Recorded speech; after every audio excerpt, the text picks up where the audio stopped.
Hello everyone, today I will show you how to apply squiggly or zigzag underline to text in a PDF file using Wondershare PDF element. Open your PDF file with Wondershare PDF element and click on this comment option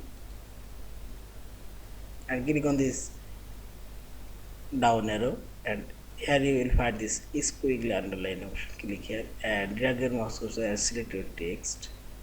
As this is squiggly underline now added, and this right side where properties option, here you can increase decrease this squiggly underline point.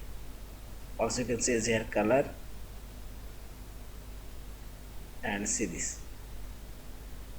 Again click on this squiggly underline, drag in here and change and see this. Yeah, this is in this way you can add squiggly underline to your PDF file. Yeah, and finally select this file option, save or save as your PDF file.